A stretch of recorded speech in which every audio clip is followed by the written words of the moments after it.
Você já parou para pensar em por que 1 quilo pesa 1 quilo? Quando se trata de unidades de medidas, tudo se resume a estabelecer comparações. Algumas são comparadas a algo imutável na natureza. Atualmente, o metro é definido pela distância percorrida pela luz em 1/299.792.458 segundo, que por sua vez é definido por um número preciso de oscilações da radiação de um átomo de Césio-133.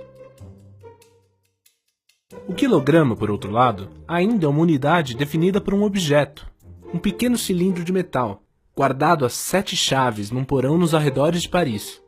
E isso é um problema que atormenta meteorologistas há pelo menos 50 anos.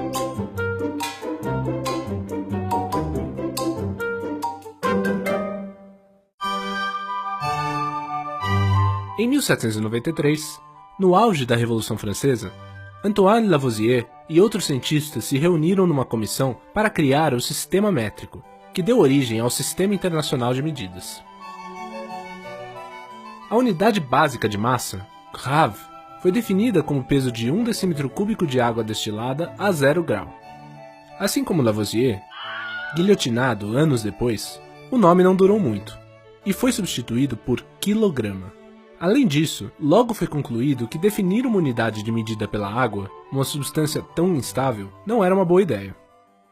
Um século depois, em 1889, foi criado o Protótipo Internacional do Quilograma, também conhecido como IPK, um cilindro de massa igual a 1 litro de água muito pura, feito a partir de uma liga de platina e irídio, elementos escolhidos por sua alta densidade e resistência. A partir daquele momento, o IPK passou a ser, por convenção, o quilograma. Ele sempre pesará 1 quilograma, pois ele é o quilograma, mesmo que algo altere sua massa. Além desse padrão, 40 cópias foram distribuídas ao redor do mundo. Em 1946, o IPK e seus irmãos foram reunidos para uma pesagem, e foi aí que o problema começou. Ao longo de várias medições, verificou-se que as massas dos diferentes cilindros divergiram, possivelmente por conta de contaminações de manipulação e perda de massa pela limpeza.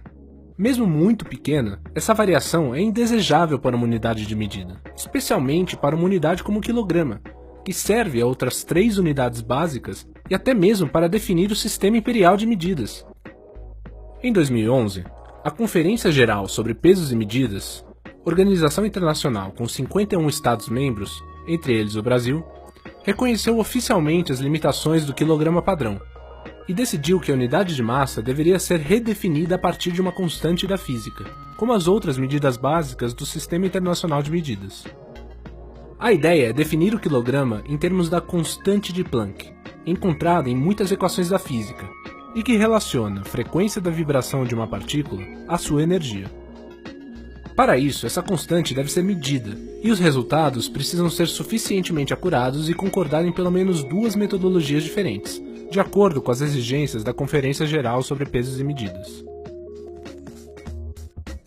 A primeira abordagem procura definir a constante de Planck a partir de uma contagem de átomos numa esfera de silício puro de massa de 1 kg. Esses objetos são as esferas mais perfeitas já criadas em laboratório, e valem cerca de 3,2 milhões de euros. Sabendo o número de átomos, os pesquisadores do projeto já conseguiram redefinir a constante de Avogadro, e consequentemente a constante de Planck, com uma imprecisão de 30 partes por bilhão. Mesmo utilizando um objeto, essa abordagem liberta o quilograma de um padrão físico, definindo-o a partir de um conceito.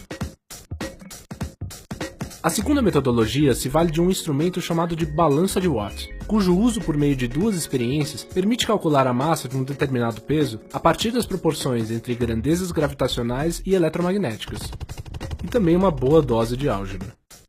Com isso, pesquisadores do National Institute of Science and Technology nos Estados Unidos mediram a constante de Planck com uma imprecisão de 34 partes por bilhão. Se depender desses resultados, é bem provável que o objetivo de o quilograma ser redefinido oficialmente em 2018 seja cumprido. Nenhum cidadão comum vai sentir a mudança. Setores como indústria farmacêutica e comércio internacional são os que mais dependem desse nível de precisão. Redefinir o quilograma para ser baseado numa constante não apenas aumentará a confiança nas nossas medidas, mas também tornará a metrologia mais democrática.